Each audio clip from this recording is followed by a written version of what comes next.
अस्सलाम वालेकुम नाजरीन, मैं मिस्टर रफ़ी अहमद अवान आपके सामने हाज़िर खिदमत हूँ अपने चैनल से। आज मैं आपको एक दिलचस्प सा वाक़या सुनाने लगा हूँ। इंशाल्लाह आपको ये वाक़या जो है ना, ये बहुत मज़ेदार लगेगा। तो नाजरीन, किस्सा मुख्तसर कुछ ये है कि बहुत अरसा पहले कि जब हम टीनेजर जो है ना सिचुएशन के अंदर थे, तो हमारे जितने महल्लेदार हैं उन्होंने मिलकर प्रोग्राम बनाया कि सारे मिलकर किसी सेहत अफजा मकाम जो है ना उसकी सैर की जाए ताकि ज़रा ज़हनी तौर पर रिलैक्स हो जाए। तो उस वक़्त तकरीबन 12 के करीब वो लोग थे या लड़के थे कि जिन्होंने प्लान बनाया कि चलें जी, मरी की सैर करके आते हैं। तो दोस्तों के अंदर जैसे गपशप का मूड होता है, एक फ़िज़ा होती है कि सारे मिल के एक लतीफ़ा सुनाता है, दूसरे हंसते हैं, फिर दूसरा सुनाता है, तीसरे हंसते हैं, फिर चलते चलते जब बात हद से बढ़ जाए तो ग्रुप बंदी भी हो जाती है, जिसमें एक ग्रुप दूसरे को दबाने की कोशिश करता है और उसके बदले में दूसरा ग्रुप कोई दूसरी शरारत करके दूसरे को दबाने की कोशिश करता है। तो इस तरीके से वो मेंटेन रहता है, एक सिलसिला मज़ा भी रहता है और एक टसल सी भी रहती है। तो इस तरीके के अक्सर ट्रिप्स के अंदर वाक़यात तो होते रहते हैं।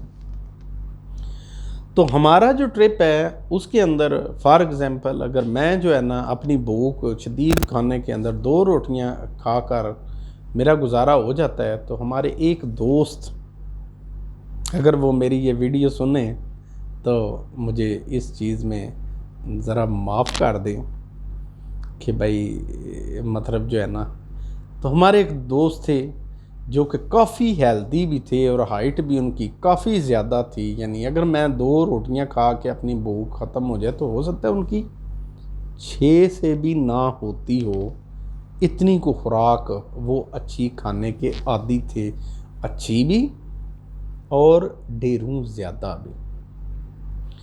तो उनका ज़िक्र बहुत ज़रूरी है क्योंकि इस सारी स्टोरी के अंदर वही मेन किरदार हैं, यानी हीरो का किरदार उन्हीं का है, बाकी सब हम साइड हीरोज़ और विलन्स और ये इस तरह की सिचुएशन के अंदर है।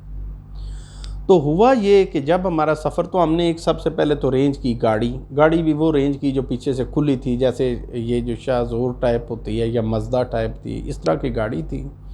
उसके अंदर हमने सबसे पहले ये प्लान किया कि उसके अंदर एक बहुत बड़ा मैट्रेस डाल दिया, साथ में पानी का कूलर रख लिया, साथ में चूल्हा और पकाने की चीज़ें, ताकि जहाँ पे भी रुकें, उन दिनों में बजट की भी बहुत कमी होती थी। तो उसमें जब हम वहाँ पे जानने के लिए रवाना हुए तो हमने सारा कुछ इस तरीके से कर लिया कि हम बहुत कम खर्चे के अंदर हम सारा घूम के भी आ जाएं और हमारी बचत भी हो जाए। लिहाजा कुकिंग का सामान, सोने का सामान, गद्दे, सराने, ये सारी चीज़ें हमने ले ली। मजबूरन हमने सोचा कि अगर कहीं ज़रूरत पड़ी तो होटल ज़रूर ले लेंगे, लेकिन इसके अलावा हम खाना वगैरह तो अपना खाएंगे क्योंकि वहाँ पे होटल्स के अंदर खर्चा बहुत ज़्यादा हो जाता है। खैर सफ़र शुरू हुआ, को गाने गा रहे हैं, को मज़े कर रहे हैं, को ज़िंदगी का जो है ना एक लुत्फ़ वो जो है ना एक बड़ा ही डेवलप हो गया। खैर इसमें थोड़ी स्टोरी थोड़ी सी मुख्तसर करने के लिए थोड़ा सा तेज़ और थोड़ा सा शार्ट करने की कोशिश करता हूँ कि हम मरी पहुँच गए हैं। मरी पहुँचने के बाद हमने एक कमरा जो है ना, ठीक है जी, या 2 कमरे वो जो है ना वहाँ पे होटल पे ले लिए और अपना सामान वहीं पे रखा, थोड़ी देर आराम किया। थोड़ा उसके बाद हम जनाब थोड़ा आउटिंग के लिए निकले और किसी पहाड़ी के ऊपर जो हमने मकाम एक सेलेक्ट किया बड़ा ज़बरदस्त था, तो वहाँ पे जाकर बैठकर हम लोगों ने बोला कि भूख लग रही है तो खाना तैयार करते हैं। खाना उस वक्त चूँकि थके हुए भी थे, पीछे सफ़र भी किया हुआ था, खाने के अंदर ये डिसाइड हुआ कि बेसन जो है ना वो मौजूद था, इसके पकौड़े निकालते हैं, बहुत मज़ा आएगा।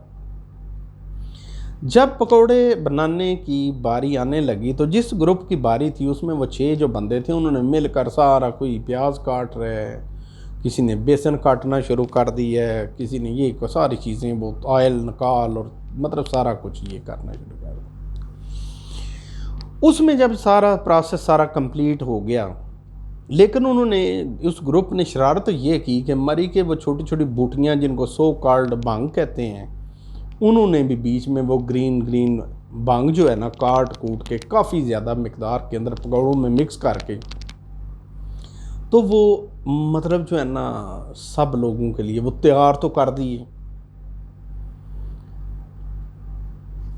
उन्होंने क्या किया कि जिन्होंने ये चीज़ वो बूटी मिक्स की हुई थी कि जैसे चक्कर शक्कर आते हैं, वो भांग वाली जो बूटी थी, वो पकोड़े बना के खुद तो उसमें से दो दो तीन तीन खाए, बड़ा मज़ा आ रहा है, बड़ा मज़ा आ रहा है।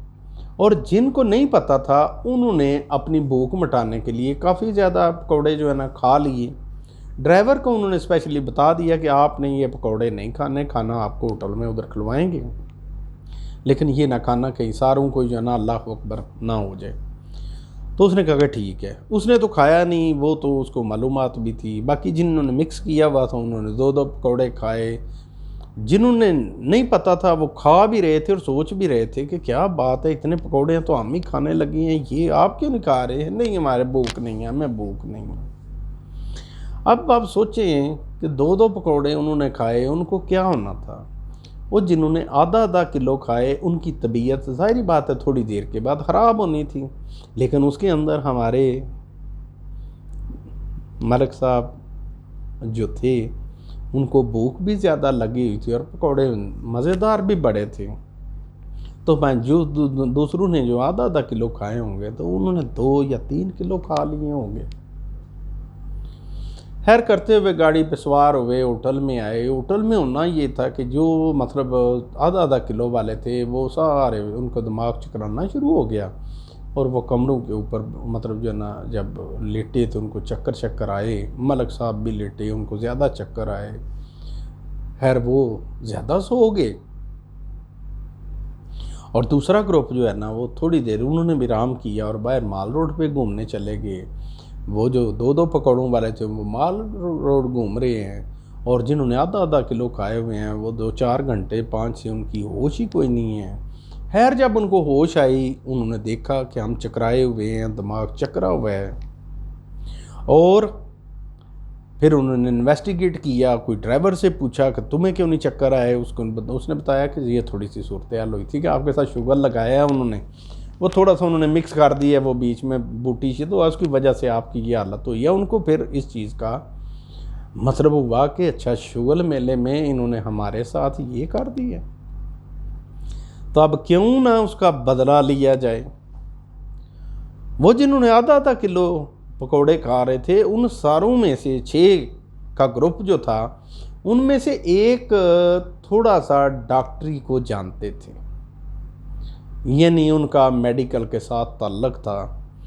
उन्होंने क्या सोचा, उन्होंने कहा कि बदला लेने के लिए क्या चीज़ की जाए। उनके जहन में ये आया, उन्होंने कहा कि ऐसा, उन्होंने कुछ मेडिसिन ऐसी ली जिनसे वॉमिटिंग शुरू हो जाए, लूज़ मोशन शुरू हो जाए पेट में, मतलब जो है ना इस तरह की थी कि लूज़ मोशन वगैरह शुरू हो जाए ज़रा।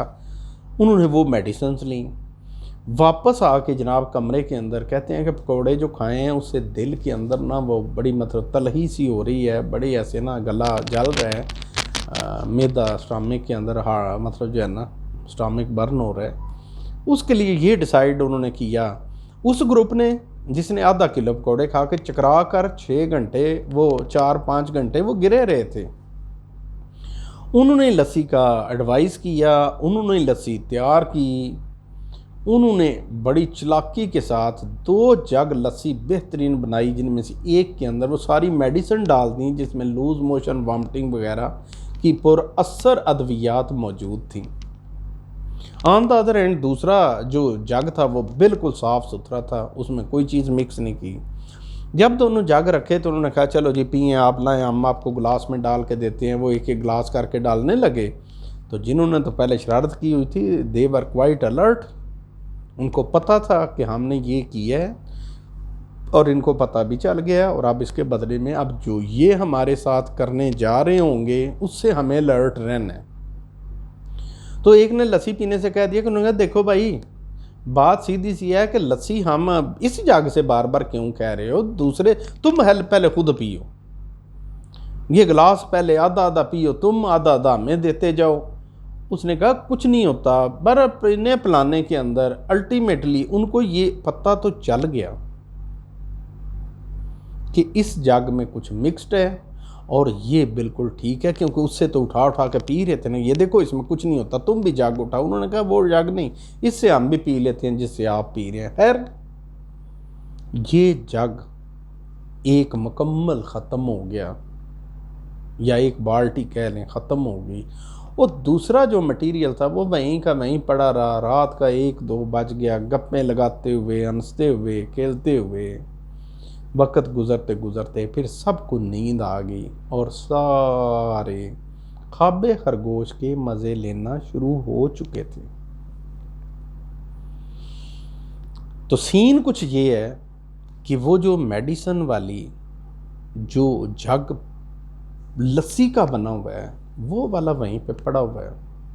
और इस कहानी का एक सस्पेंस वाली बात आपको मैंने अभी तक शेयर नहीं की कि वो जो मलक साहब थे जिन्होंने 2-2.5 किलो पकौड़े खाए हुए थे, उनकी हालत पहले से भी ख़राब होने की वजह से वो इस सारी दूसरी वाली एक्टिविटी के अंदर मौजूद नहीं थे, क्योंकि वो ऊंधे मुंह अपने बिस्तर पे गिरे हुए थे और उनको कोई होश नहीं थी।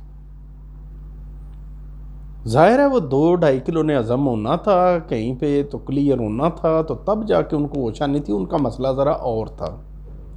अब वो बेचारे पड़े हुए हैं, हम भी सो गए, सारे सो गए। सुबह सारे फ्रेश 10-11 बजे उठे तो सही, लेकिन वो 2 किलो पकौड़ों वाले दोस्त जो है ना, वो संभलना क्या था, पहले तो वो बेहोश थे। सुबह बेहोशी भी उनके साथ उसी तरह से थी, लेकिन साथ में जो वॉमिटिंग और लूज मोशन और कोई सूरत हाल उनकी, यकीन करें कि सूरत हाल बिगड़ चुकी थी। यानी he was in quite emergency कि उसको फौरी तौर पे डॉक्टर के पास ले जाया जाए, क्योंकि उसकी जान जाने का खतरा था। तो खैर उसको फ़ौरन डॉक्टर के पास ले गई, उसको ड्रिप वगैरह लगवाई, उसको होश वगैरह आई। उसको बोला कि भाई इतना तो सारा मसला नहीं था, पकोड़े ही थे ना, तुमने थोड़े से ज़्यादा खा लिए, थोड़ी सी तबीयत तुम्हारी ज़्यादा ख़राब होती, बाकी तो सारे ठीक थे।